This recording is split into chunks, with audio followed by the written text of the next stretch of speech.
Oke.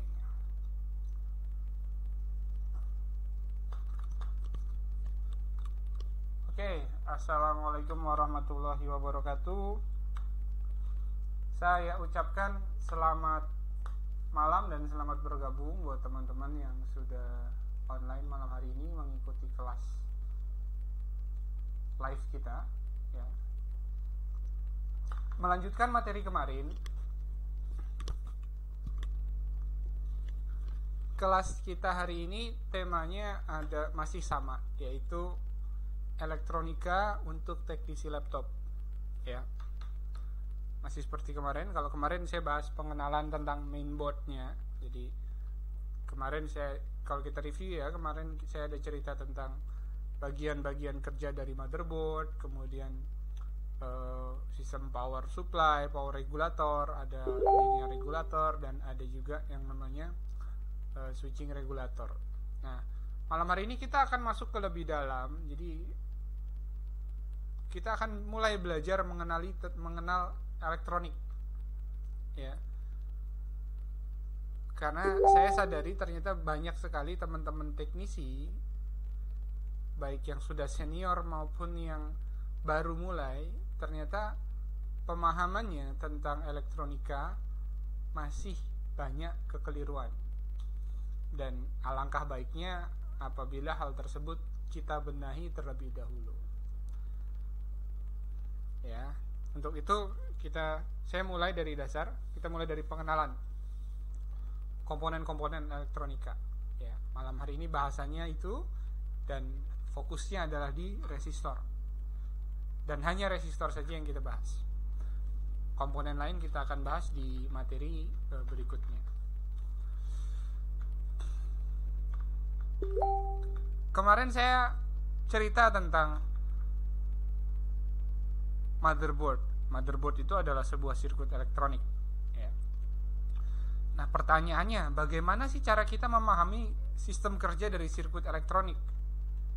Coba Anda bayangkan, Anda melihat gambar-gambar skematik seperti ini tanpa ilmu. Akibatnya apa? Anda akan stres sendiri melihat ini gambar apa, begitu banyak komponen bertaburan seperti bintang di angkasa ya, banyak tulisan-tulisan, dan Anda tidak bisa memahaminya. Jadi bagaimana cara kita untuk bisa memahami gambar tersebut, sirkuit-sirkuit tersebut?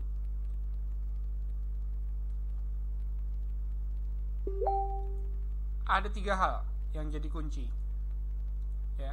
Ada 3 hal yang harus Anda kuasai. Pertama adalah ilmu elektronika. Yang kedua adalah ilmu elektronika. Dan yang ketiga juga adalah ilmu elektronika. Seperti yang sudah teman-teman duga, bahwa ternyata supaya bisa baca skematik, bisa paham sistem kerja dari sebuah sirkuit elektronik, maka 3 hal yang harus dikuasai adalah, yaitu tadi, elektronika, bukan yang lain. Jadi bukan belajar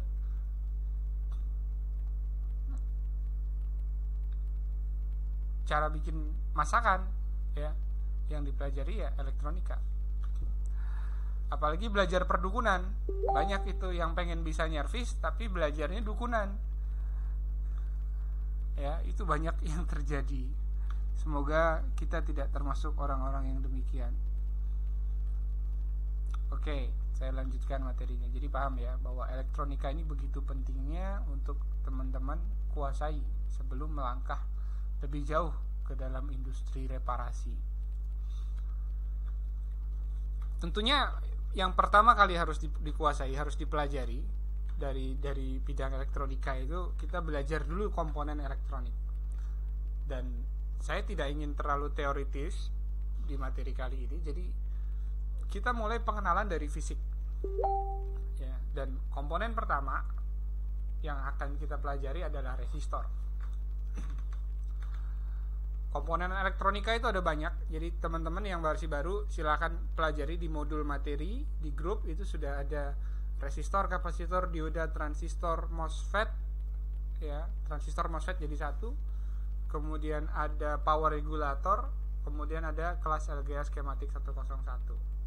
Nah, kelas live ini adalah pengantar untuk materi-materi tersebut. Jadi saya harap teman-teman jangan mengandalkan kelas live ini saja, karena materi intinya yang detailnya ada di modul-modul tersebut. Jadi nanti setelah kelas ini bisa dipelajari di sana. Oke. Zaman dulu kita ketemu komponen elektronik itu besar-besar. Ya, resistor contohnya seperti ini gambar visualnya. Ada gelang-gelang warnanya, resistornya juga berwarna-warni juga. Resistornya warna-warni, ada gelang warna-warni juga. Dan gelang tadi tujuannya untuk menyatakan nilai hambatan, nilai resistansinya, nilai hambatannya. Apa itu hambatan, resistansi nanti kita bahas. Jadi nilai resistansi tersebut zaman dulu, sekarang sih masih banyak juga yang pakai ya komponen sekarang. Dulu ya dan sekarang gelang warna ini digunakan untuk merepresentasikan nilai. Contoh pada kasus resistor yang ini, ya yang paling bawah ini. Gelang warnanya berupa coklat, hitam, dan oranye. Warna coklat itu artinya nilainya 1. Warna hitam artinya nilainya 0. Warna oranye, orange, itu artinya nilainya 3. Nah, jika diletakkan pada gelang pertama, maka nilainya nominalnya adalah persatuan. Jika diletakkan ke gelang kedua juga persatuan. Gelang 1, gelang 2 ini nilainya satuan berarti. Berarti ini 1, 0. Berarti 1 dan 0, 10. Artinya ya. Lalu gelang ketiga ini adalah faktor pengali. Pengalinya berapa? Oranye. Oranye pengalinya 3. Berarti 1, 0 kali 1000. Berarti nilainya adalah 10 kilo. Berarti ini resistornya bernilai 10 kilo. Lalu di belakang sendiri ada gelang warnanya emas. Itu artinya toleransi nilai dari komponen tersebut alias error margin dari si pabrik pembuatnya itu sekitar 5% plus minus. Berarti kalau gitu berapa dong 5%? Ya sekitar 50 kilo. 50 kilo. Sekitar 500 ohm. Ya, dari 10 kilo sekitar 500 ohm. Ya 5% kali 10.000 berapa ya? Penyakit saya mulai error. Ya 500 ohm ya, 500 ohm. Jadi bisa lebih, bisa kurang, range segitu. Demikian juga sama dengan resistor yang di tengah ini, tapi dia lebih panjang gelangnya. Ya, jadi kita kalau hitung yang ini coba 2 merah ya, berarti 22 0 220 ya, 220 tambah lagi orange berarti 220 kali 1000 220.000. Oke, berarti kan ini 220.000 nilainya.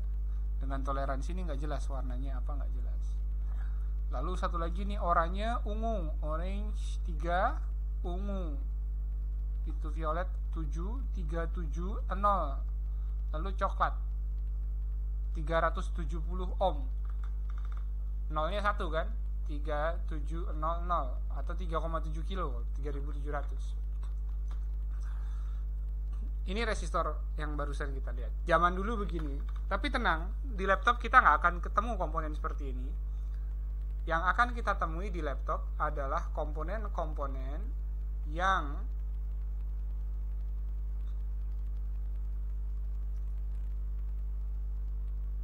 seperti ini. Nah, ternyata menyedihkan ya. Kenapa menyedihkan? Karena ternyata komponennya beda banget. Zaman dulu begini, sekarang jadi begini. Ini komponen apa sih namanya? Nah, komponen yang kecil-kecil kayak gini, ini disebut dengan komponen SMT. SMT itu singkatan dari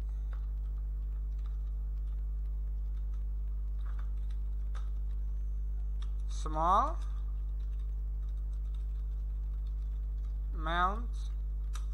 Mounted Technology. Lalu perangkatnya disebut dengan komponen SMD. Teknologinya disebut dengan SMT, perangkatnya disebut dengan SMD. SMD itu apa? Small mounted device. Ya. Small mounted device. Kenapa disebut mounted? Karena mount itu artinya numpang di atas, ya. Disebut mounted karena dia numpang di atas PCB. Tidak, kakinya itu nggak tembus ke dalam PCB. Beda dengan komponen yang ini. Untuk memasangnya, kakinya harus ditembuskan ke dalam PCB, harus lewat lubang. Kalau ini enggak, dia numpang di atas saja. Itulah kenapa disebut dengan SMD. Dan ukurannya sangat-sangat kecil. Ini kira-kira satu komponen ini ukurannya sebesar ujung apa ya? Susah saya mendeskripsikannya.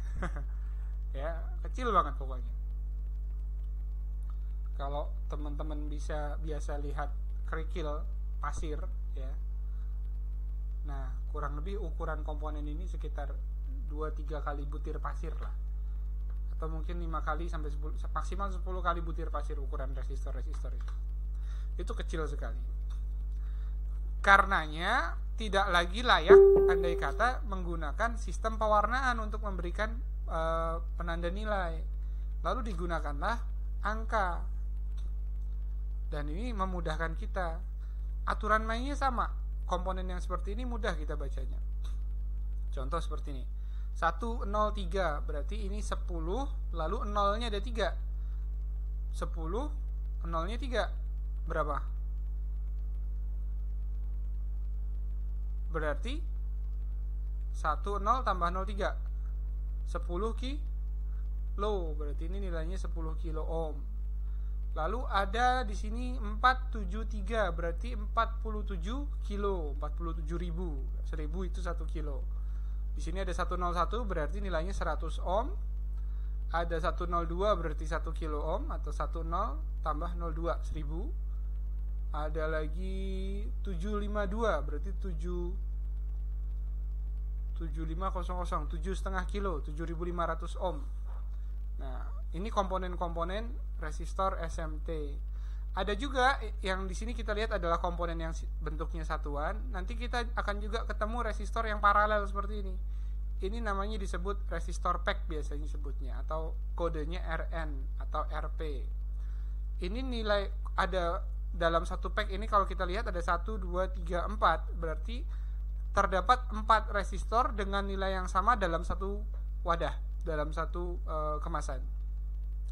Contoh 221 berarti 220 ohm dan jumlahnya ada 4 jadi 1. Kenapa dijadikan 1? Tujuannya untuk menghemat tempat dan mempermudah pemasangan. Jadi mesin yang bertugas untuk masang komponen itu dia tidak berkali-kali masang. 104 berarti ini 100 ya, 100 kilo ya. Dan ini ada 5 resistor dengan nilai 100 kilo. 1 2 3 4 5. Nanti akan ketemu macam-macam variasinya seperti ini. Nah, ini cara bacanya ya. 4R7 kalau kita ketemu kodenya ada huruf di tengahnya, huruf tersebut menandakan koma. Berarti 4R7 berarti nilainya 4,7 ohm. Andai kata 0R2 0,22 ohm. Lalu kalau 4 digit gimana nih? Nah, ini ada cara hitungnya. 8202 berarti 820 kali 10 pangkat 2 berarti berapa nih? Kali 100. Ya, 82.002 ini pangkat 2 maksudnya. Ya. Square ya. 82 kilo. Andai kata dia pakai yang 3 angka untuk menyatakan 82 kilo berarti cukup tulisannya 823 berarti 82.000 ohm, artinya 82 kilo ohm. Jadi itu ada perbedaan antara kodifikasi dengan 3 huruf dengan 3 angka dengan yang 4 angka. Ada lagi yang seperti ini nanti kodifikasinya pakai huruf. Nah, ini mulai pening kepala kita kalau lihat yang begini-begini. Contoh 30C kita lihat ya. Hurufnya ini faktor pengalinya. Jadi andai kata kita lihat angkanya 30, Maka nilainya C di sini adalah 100. 30 kali 100 berapa nilainya? 3 kilo. Berarti resistor ini nilainya adalah 3 kilo atau 3000 ohm. 01D 01D D 1000 berarti nilai ini adalah 1 kilo. 01B berarti 10. Berarti ini nilainya sekitar 10 ohm. 85A berarti 85 ohm. 01C C mana C? 100. 100 berarti nilainya 100 ohm. Itu kodifikasi dari resistor. Nanti kita akan banyak sekali ketemu komponen-komponen seperti ini di motherboard laptop. Jadi teman-teman yang baru kenalan dengan motherboard, mainboard, ada baiknya rajin-rajin memperhatikan, dan ini kalau bisa dihafalkan, diingat-ingat. Kalaupun tidak bisa diingat, silahkan slide ini teman-teman print, tempel di meja kerja. Jadi kapan lupa ada contekannya. Nah, sekarang saya coba nih soal buat teman-teman yang baru mulai ya. Yang senior-senior udah biasa, jangan kasih contekan ya. Coba Pak Prismakom ya.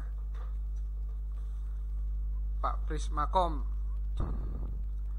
berapakah nilai resistor ini? Tolong dijawab, diketik di chat ya.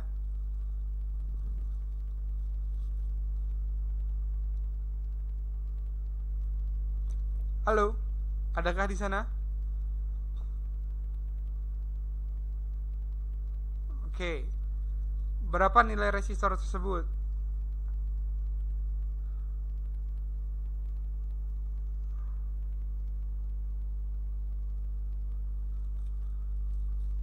Ingat, itu ikut yang 3 angka, berarti huruf angka terakhir itu menyatakan jumlah nolnya.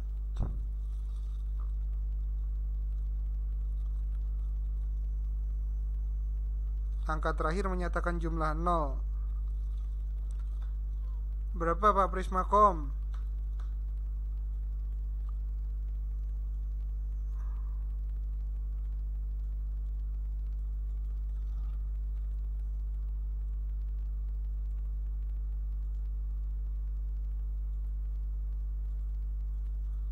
Kodenya bisa jawab atau tidak? Kalau nyerah kasih tahu nyerah. Saya akan bahas.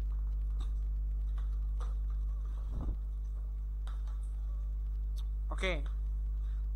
Kasih hitungan sampai 5 ya. Kalau nggak ada jawaban saya bahas.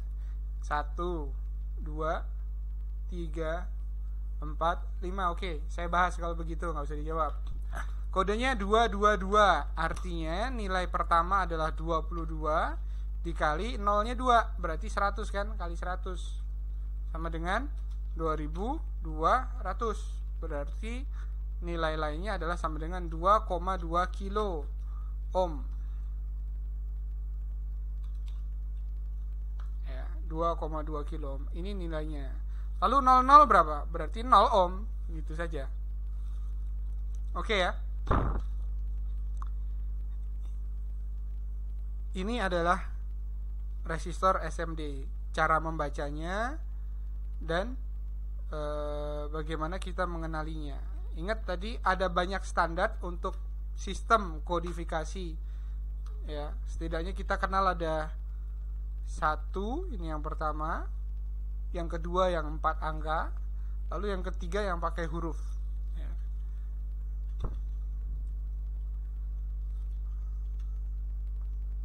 Oke.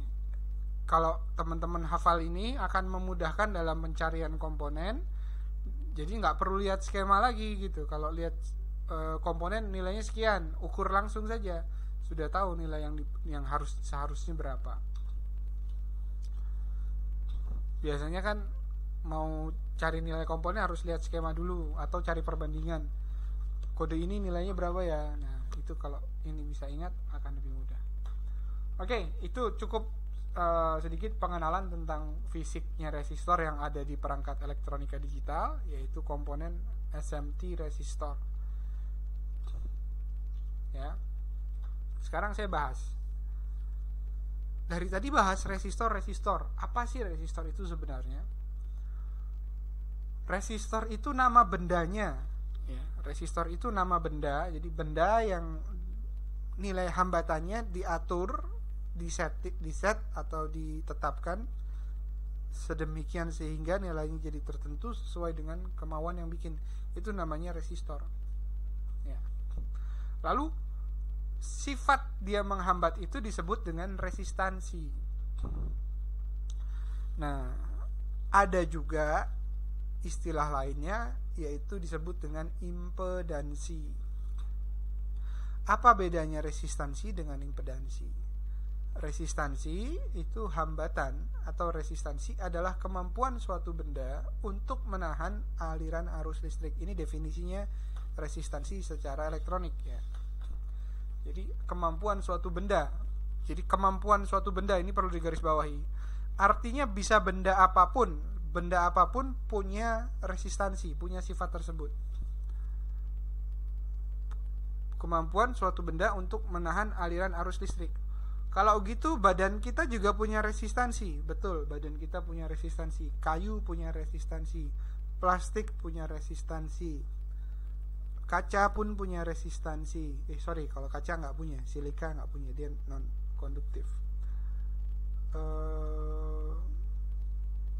Macam-macam benda-benda yang lainnya, ya, kawat, tembaga, emas, besi, logam-logam, ya, mayoritas logam semua punya resistansi.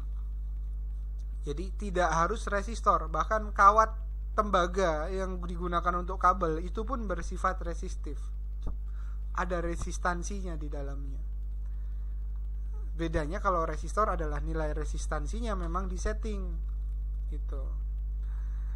Lalu ada lagi impedansi. Apa sih impedansi? Impedansi penjelasannya dalam kasus arus arah, artinya dalam arus DC, ya. Impedansi kita bisa maknai sama dengan resistansi. 100% sama. Andai kata sirkuitnya DC, ya. Dan nilai impedansi tersebut tergantung, ya, dari bahan mana sirkuit dibuat, entah dari silika, dari tembaga, ataukah dari semikonduktor, ya. Silika yang saya maksud tadi semikonduktor. Itu akan mempengaruhi nilai impedansi dari sebuah sirkuit. Impedansi itu ya resistansi itu sendiri, ya. Namun pada sirkuit untuk arus bolak-balik, ya, biasanya sirkuit contoh ada PWM di situ, sinyalnya berupa clock, ya, naik turun, atau memang benar-benar murni arus AC, maka nilai hambatan, nilai resistansi tadi, ya, kalau pada DC tadi impedansi itu ya resistansi alias resistansi murni.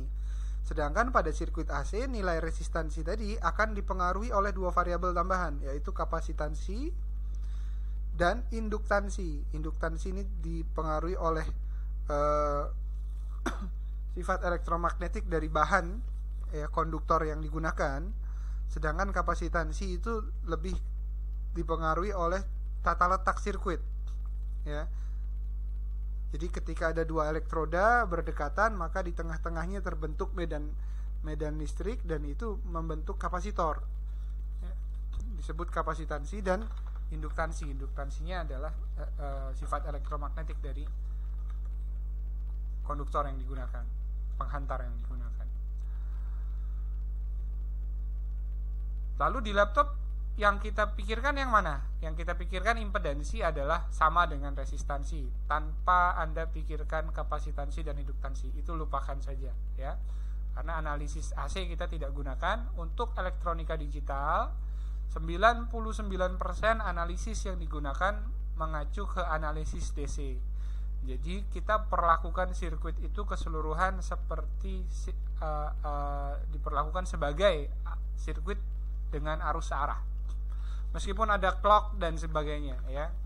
Karena urusan kapasitansi dan induktansi sudah dipikirkan sama desainer pabrik, jadi kita nggak perlu sampai ke sana. Oke, jadi kalau ditanya impedansi, ya itu sama dengan resistansi.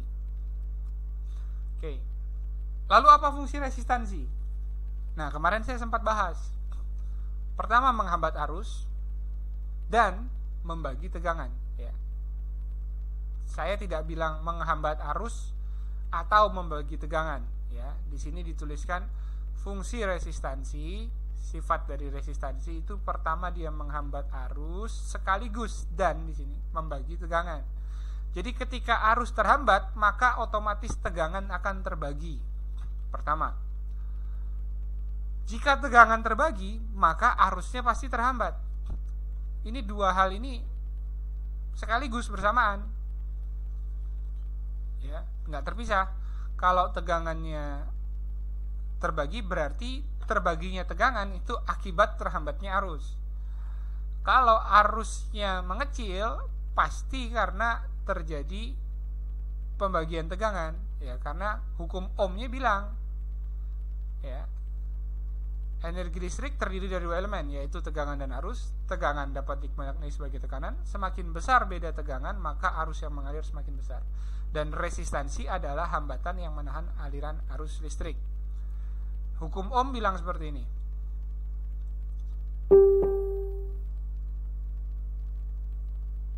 Tegangan itu adalah besarnya arus dikalikan hambatan, ya. Jadi kalau tegangan berubah, pasti arusnya berubah. Arus bisa berubah karena nilai hambatan berubah, ya. Jadi tiga ini nggak bisa dipisahkan. Kalau kita melihatnya terpisah, jadinya buntung analisanya. Contoh lagi, I sama dengan V per R. Andai kata arusnya 5 ampere, maka sebutlah saya gunakan tegangan 10 volt, maka resistansinya pasti 2 ohm. Kalau resistansinya berubah, maka arusnya berubah. Kalau tegangannya berubah, maka arusnya berubah. Itulah kenapa di sini disebutkan tadi, saya garis bawahi benar-benar bahwa resistansi itu menghambat arus dan membagi tegangan. Itu sekaligus terjadi. Aplikasinya seperti apa? Sekarang kita ambil contoh kasus. Nah, karena dia menghambat arus juga membagi tegangan, maka sekarang kita ambil sebuah sampel sirkuit. Ini adalah sirkuit pembagi tegangan dengan 2 resistor, ya. Membagi tegangan bisa dengan banyak resistor atau bisa dengan tanpa resistor. Membagi tegangan tanpa resistor itu juga bisa dilakukan. Karena ingat, semua perangkat punya sifat resistif, punya resistansi. Jadi yang membagi tegangan itu bukan si benda resistornya, tapi resistansi yang ada di dalam resistor tersebut. Ini harus dipegang kuat-kuat, prinsip pertama, ya. Resistansinya yang membagi, bukan si bendanya, ya. Resistansinya yang membuat tegangan terbagi. Contoh, andai kata seperti ini.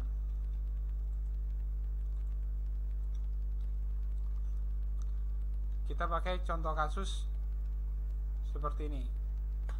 Andai kata pada sirkuit ini R1, ya, sama dengan 10 ohm,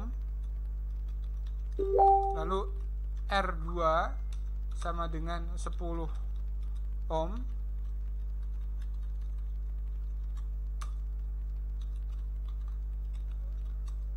dan V1 sama dengan 3 volt. Maka berapa tegangan pada titik V2? Nah, disinilah terjadi pembagian tegangan. Pertama kita tahu bahwa R1 adalah 10 ohm, R2 adalah 10 ohm. Berarti total resistansi dari titik 0 volt ini, atau ini kita bisa sebut juga ground, adalah sebesar 20 ohm, ya, karena 10 tambah 10. Dari sini sampai sini itu totalnya 20. Dan tegangannya adalah 3 volt. Berarti tegangan 3 volt ini akan dibagi rata terhadap resistansi tersebut. Dan karena titik di tengah-tengahnya ini merupakan pertemuan dari 10 dan 10, artinya setengahnya, kan. Kalau dari ground terhadap puncak ini 3, lalu berarti dari sini terhadap titik tengah dari nilai R ini adalah berapa? 1,5 volt. Maka V2 sama dengan 1,5 volt. Oke. Lalu arus yang mengalir berapa? Nah, arus yang mengalir di sini ada dua aliran arus kalau kita lihat, ya. Oh sorry, pada gambar ini baru satu aliran arus. Kenapa? Karena V2 tidak terhubung kemana-mana, ya. Hanya tegangannya saja memang 1,5 volt, tapi karena tidak terhubung kemana-mana, maka tidak ada arus mengalir ke sini. So, yang mengalir hanya ke ground. Masih ingat rumusnya tadi? I sama dengan V per R. Berarti I-nya adalah I sama dengan V dibagi R. Sorry. Oke. Maka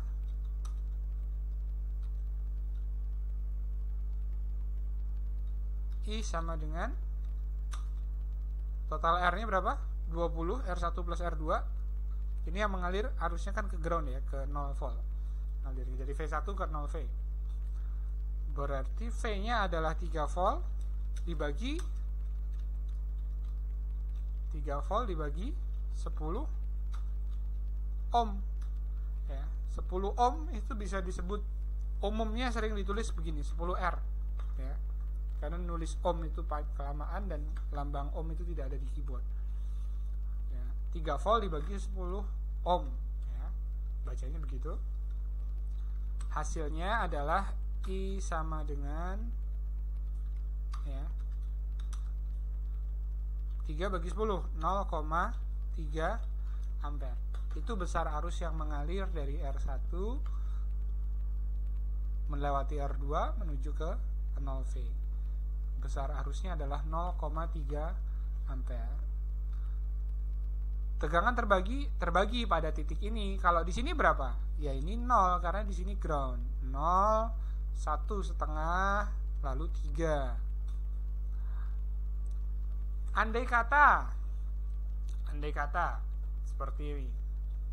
Saya rubah nilai R1, saya rubah jadi 20 ohm. Maka berapa tegangan di V2? Jawabannya mudah. Karena ini 3, ini totalnya 30. Kalau gitu ini satu bagian kan. R2 adalah 10, R1 adalah 20. Satu bagian. Maka jawabannya tegangan di V2 adalah 1 volt. Oke, ingat, karena tegangannya berubah pasti arusnya berubah. Kalau gitu arusnya berubah dong. Iya, arusnya berubah. Jadi berapa? Nilai R-nya 30. Berarti 3 volt. Oh sorry, ini saya salah hitung. Yang pertama tadi per 20, berarti 0,15 ampere. Sorry, tadi saya salah. Belum dijumlahkan R1 plus R2.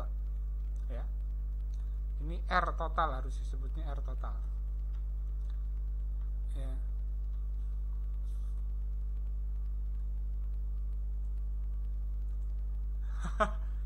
Ya, saya salah. Mohon maaf. Baru saya sadari. Ya, oke, terima kasih atas peringatannya, ya. Oke. Lalu sampai mana tadi saya? Oke, ya, ini dia. Karena tegangan berubah, otomatis arusnya juga berubah pasti ya. Karena terjadinya perubahan arus di sini menyebabkan perbedaan tegangan di sini. Berapa besar arusnya? 3 per 30. Jadi 0,1 ampere. Itu adalah besarnya arus yang lewat. Sekarang bisa nggak saya buat tegangan di sini tetap 1,5 volt, tapi arusnya saya perkecil? Jawabannya bisa-bisa saja. Di sini saya kasih 20 kilo, di sini saya kasih juga 20 kilo, maka tegangan di V2 akan jadi 1,5 volt. Lalu besarnya arus adalah 0,0015000.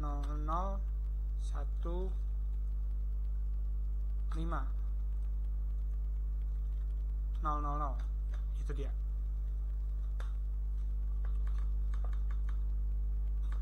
Atau sama dengan 15 mili ampere ya.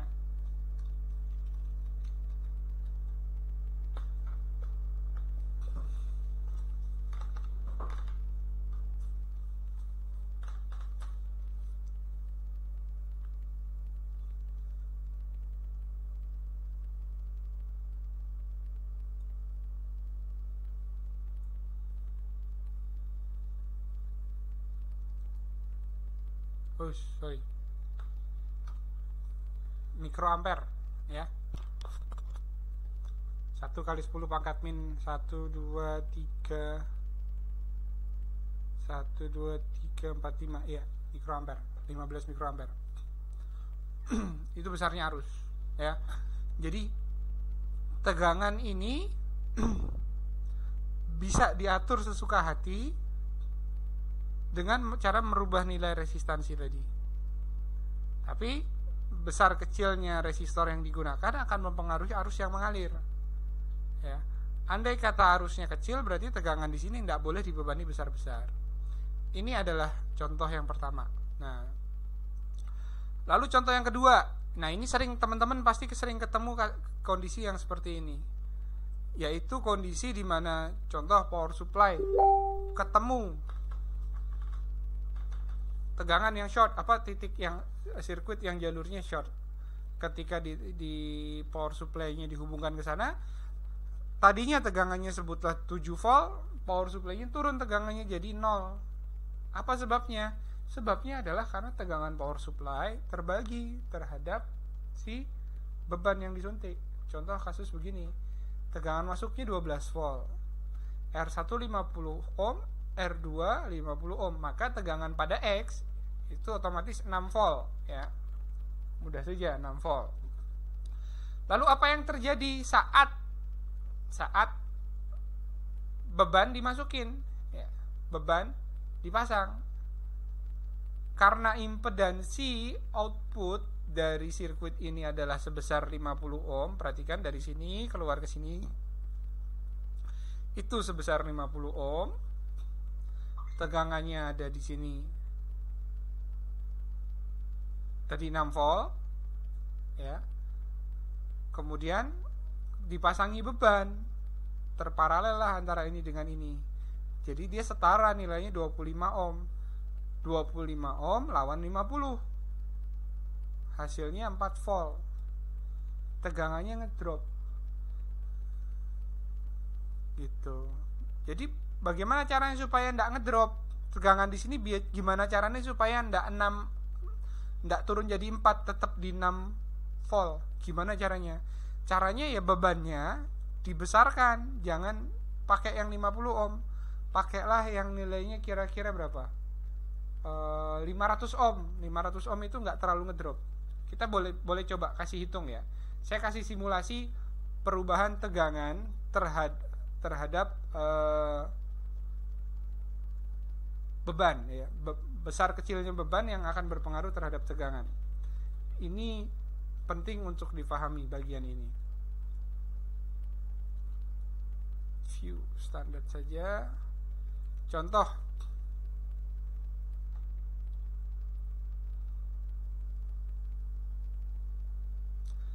andai kata beban kita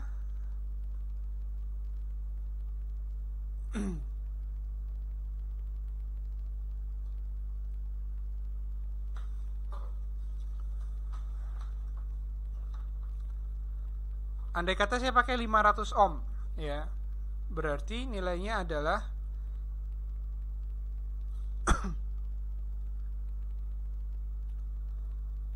50 ya dibagi 550 dibagi 550 ya, dikalikan saya salah, 50 dibagi 550, oke, dikalikan V nya tadi berapa? 12 volt dikalikan 12 volt, hasilnya, oh ini rumusnya keliru. Oh, sorry. Kok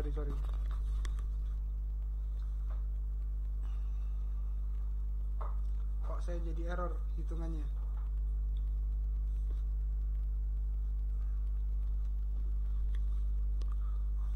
Oke, kita hitung R paralelnya dulu ya. Saya salah berhitungnya.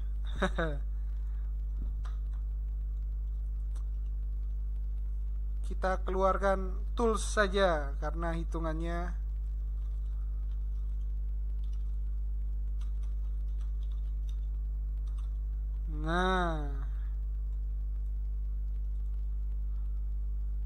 supaya nggak stres kita ngitungnya pakai ini tadi, 50 tambah 500,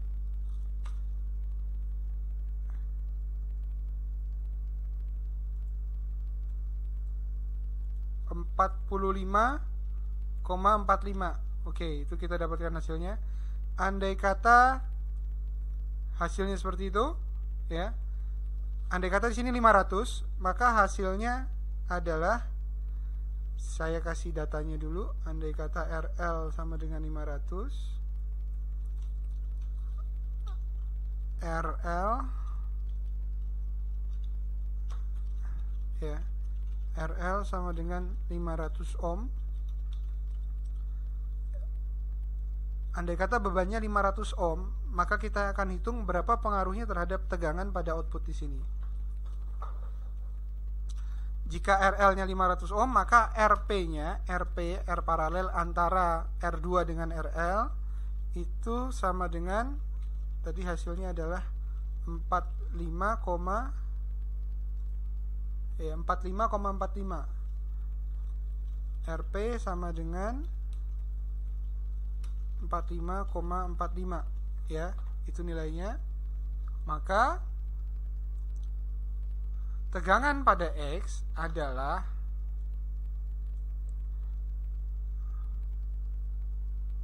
45,45 dibagi 50 plus 45,45 berapa itu? 95,45 bagi 95,45 sama dengan sekian dikalikan 12. Maka tegangan pada X adalah Vx di sini adalah sama dengan 5,7 volt. Ya. Masih turun. Tadi kalau 50 ohm tegangannya jadi 4 volt, kalau pakai 500 ohm tegangannya jadi 5,7 volt. Ternyata masih tetap terbagi. Jadi arusnya berubah. Arus yang mengalir jelas berubah ya, karena nilai resistansinya naik. Ya, nilai R-nya naik, arusnya pasti makin kecil. Namun tegangannya juga terbagi. Itu yang saya maksud. Ya. Tegangannya juga terbagi. Andai kata ini jadi 5000, tegangan di sini pun akan berubah lagi. Ya. Andai kata saya masukin angka 5000. Sekarang di sini saya kasih 5000, 5 kilo. Ya, hitung lagi. Total resistansinya jadi 49,5. Oke. 49,5. RP-nya jadi berubah jadi 49,5. 49,5. Oke, sekarang kita hitung ulang. Ini pakai 5000. Berapa tegangan pada X?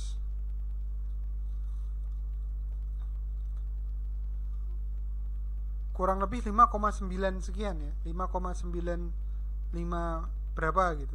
Tapi kita hitung saja supaya dapat angkanya. 5,99 49,5 49,5 dibagi dengan 99,5 sama dengan dikalikan dengan 12. Hasilnya tegangannya Vx sama dengan 5,96 volt berubah.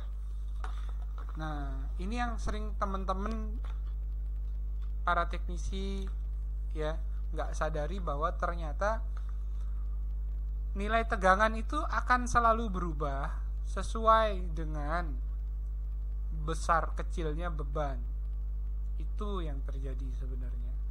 Andai kata sirkuitnya unregulated ya, andai kata voltasenya itu berasal dari sumber tegangan tetap ya, yang tidak terregulasi, maka tegangan itu akan selalu berubah. Itu juga terjadi di power supply, sama seperti itu. Tegangan akan selalu terbagi terhadap beban. Itu yang harus digarisbawahi. Jadi akan berkurang sedikit-sedikit, pasti berkurang. Arusnya pun akan berubah. Nah, contoh kasus ACDET seperti ini ya. Ini 63, andai kata inputnya 19 volt, maka tegangan di sini kurang lebih kalau 10, 6, 19, 70 10 per 70 1 per 7 kali 19 kurang lebih 3,4 atau 3,4, 3,5 kurang kira-kira di sini 3,4 3,5 volt. Tegangannya akan di sini 3,5 volt. Ya. Pembagiannya. Ini resistor pembagi. Lalu ada lagi resistor yang digunakan untuk menghambat arus, ya. Ini bagian kedua dari resistor. Pertama tadi membagi tegangan sekaligus menghambat arus. Pada kondisi ini juga sama. Resistor yang digunakan tujuannya untuk menghambat arus. Pada kondisi ini sirkuit ACOK yang kita perhatikan, sirkuit ACOK di pull up ke 3 volt PCU menggunakan resistor PR25. Pada resistor ini ya, nilainya 100 kilo. Kenapa tidak pakai resistor 10 ohm saja atau 100 ohm saja? Nah, itu tentu ada alasannya dari si desainer. Pertama adalah ketika ACOK di-groundkan ya, di dalam IC ini, maka arus akan mengalir dari 3 volt PCU melewati resistor kemudian menuju ke pin ACOK. Andai kata resistor ini nilainya kecil, maka arus yang mengalir akan besar. Akibatnya IC jadi panas, bisa jadi rusak. Maka dibuatlah resistor yang nilainya besar supaya arus yang mengalir ke sini saat ini digroundkan arusnya kecil, jadi tidak mempengaruhi kinerja IC. Demikian juga. Lalu apakah itu cukup arus yang kecil tadi untuk menghidupkan MOSFET? Tentu saja cukup, karena MOSFET tidak butuh arus besar. MOSFET hidup dengan tegangan sudah cukup, tidak butuh arus ya. Tidak butuh arus mengalir maksud saya. Saat pertama kali hidup jelas dia memang makan arus sedikit saja, tapi begitu sudah dia hidup sudah tidak perlu lagi nyedot arus kecuali MOSFET-nya bocor.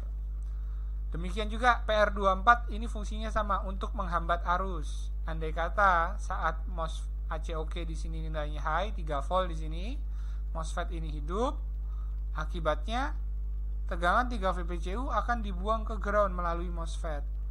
Andai kata PR24 nilainya kecil, sebutlah 5 ohm atau 10 ohm, maka arus yang mengalir ke ground akan besar. Efeknya PQ4 akan kepanasan karena arus yang mengalir besar. Lambat laun dia akan rusak, putus atau terbakar.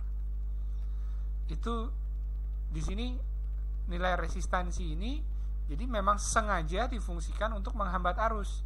Dia tidak digunakan untuk merubah tegangan. Ya.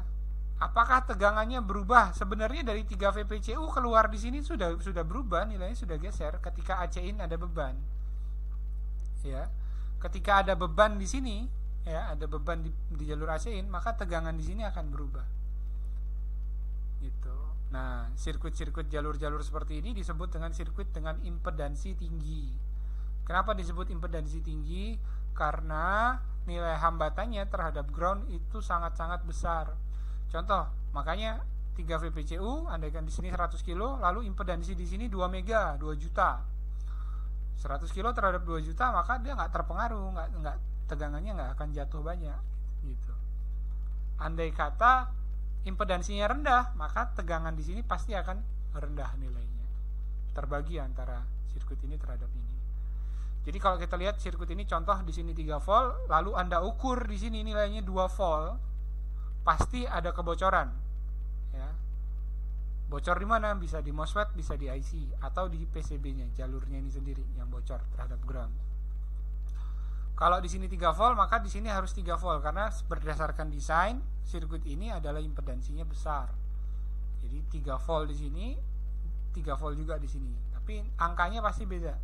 Di sini 3 volt, andai kata 3,3. Nah, di sini mungkin 3,29999 karena ingat tadi aturannya pasti terjadi pembagian tegangan. 3,3 di sini mungkin 3,29999. Kecil sekali tegangan yang dimakan. Itu adalah sifat dari resistor di mana menghambat arus sekaligus juga membagi tegangan. Tinggal baginya besar atau kecil banget. Itu tergantung komponen dan sirkuit yang digunakan. Oke. Jadi untuk lebih dalam lagi tentang sirkuit ini teman-teman bisa pelajari materi di kelas resistor. Ya. Untuk yang sudah pelajari saya ucapkan terima kasih, yang sudah jawab juga saya masih belum sempat review, tapi insya Allah pasti semuanya mudah dan cepat paham. Ya, ini juga sama, resistor ini digunakan untuk menghambat arus tegangan 15 volt, dihambat arusnya, ya, pakai resistor 1 mega untuk jadi tegangan di S5D digunakan untuk menghidupkan MOSFET. Ini sama. PR15 juga resistor senilai 22 ohm ini digunakan untuk menghambat arus saat mengosongkan jalur 5 volt S5, 3 volt S5. Itu menggunakan R22 ohm untuk menghambat ya proses supaya si MOSFET ini tidak jebol. Kalau tanpa R ini arus yang ngalir besar. Ya. Itu yang terjadi. Saya kira cukup untuk resistor ya. Kesimpulannya adalah pertama, resistor digunakan untuk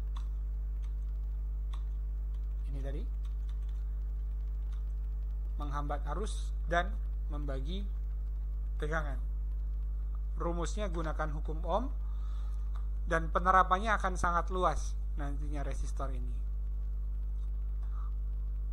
Demikian presentasi dari saya malam hari ini. Sekarang saya buka sesi tanya jawab buat teman-teman.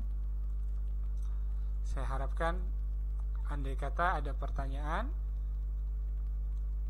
silahkan ditanyakan.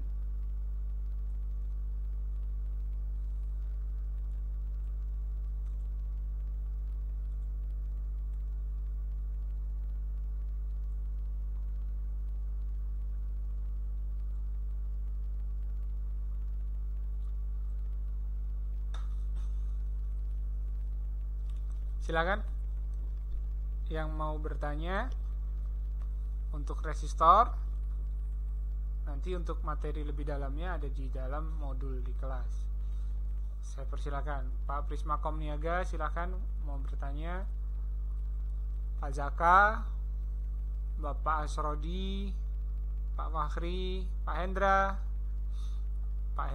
Wah udah ikutan ya, Kendari Unaha. Pak Fauzi. Oke. Bapak Denny Wijaya. Belajar lagi, ini siapa ya? Oke. Silakan, andai kata ada pertanyaan. Kalau tidak ada, saya tutup dulu sampai di sini. Standby.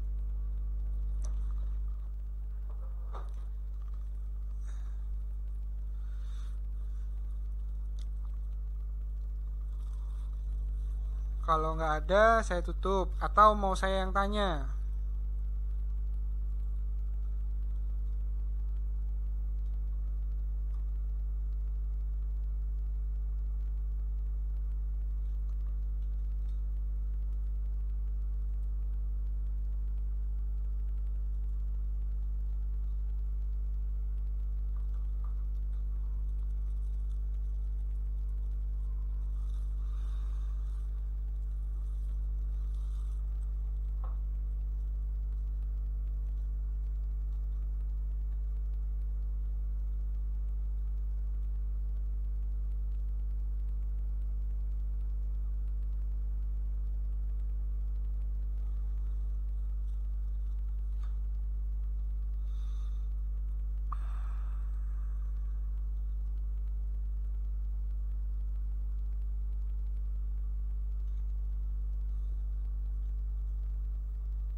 Oke, contoh ini pertanyaan dari saya.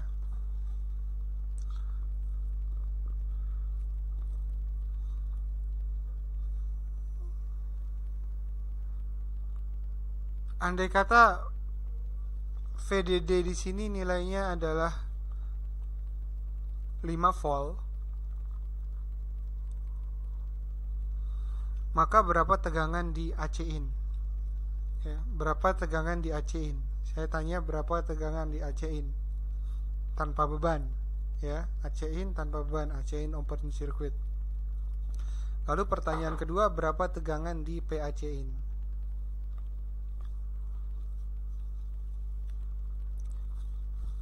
Silakan.